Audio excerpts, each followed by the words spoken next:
La situation faite à Georges Ibrahim Abdallah, c'est un scandale d'État, clairement. Au départ, c'était pour complicité que 10 ans avaient été demandés, que déjà à l'époque, il y a eu intervention pour que ce soit beaucoup plus long. Bon, et depuis, l'intervention et le fait qu'il soit maintenu, c'est une décision politique, c'est pas une décision de justice. Ça, c'est important à dire. Donc, il y a un scandale d'État. Je vais voir Georges Ibrahim Abdallah. Pourquoi je viens maintenant?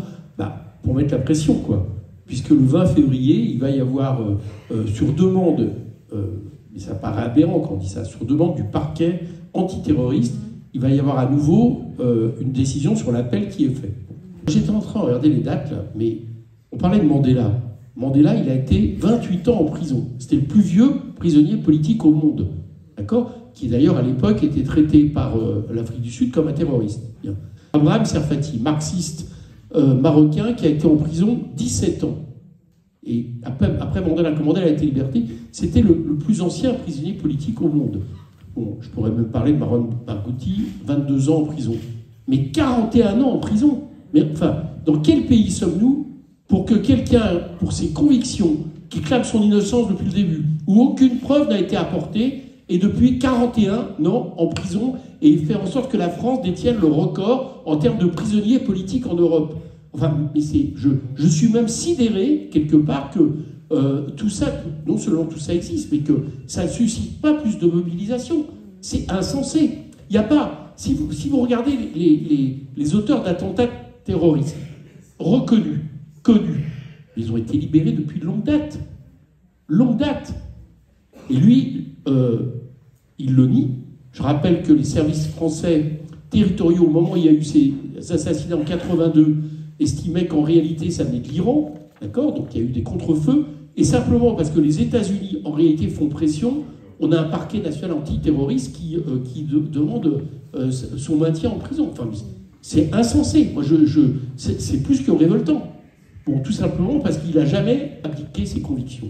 C'est ça qui se passe. C'est un communiste, un marxiste, un révolutionnaire, et il n'a jamais appliqué ses convictions. Et donc, c'est pour ça qu'il est en prison. Dans la période que le parquet national antiterroriste demande ça, au moment où nous sommes dans une situation où Israël contrevient à tout le droit international, par rapport au pays même de Georges Ibrahim Abdallah, le Liban.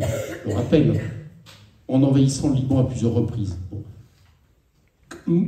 Est l'auteur d'un génocide à Gaza. Bon. Fait en sorte que qu'il est possible que dans les jours à venir, les semaines à venir, le plan absolument terrible de Netanyahou, qui est son plan depuis le départ, qui est la raison même de ce qui se passe à Gaza, c'est-à-dire de déporter tous les Palestiniens de Gaza vers la Jordanie et l'Égypte pour faire en sorte que Gaza devienne une terre israélienne. Au moment où tout ça est devant nos yeux, qu'est-ce que fait la France?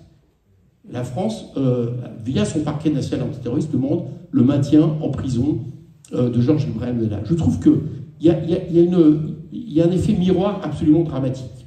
La France ne dit quasiment rien sur ce que fait Israël, quasiment rien, et par contre veut laisser en prison quelqu'un qui maintenant a 73 ans et est en prison depuis 41 ans.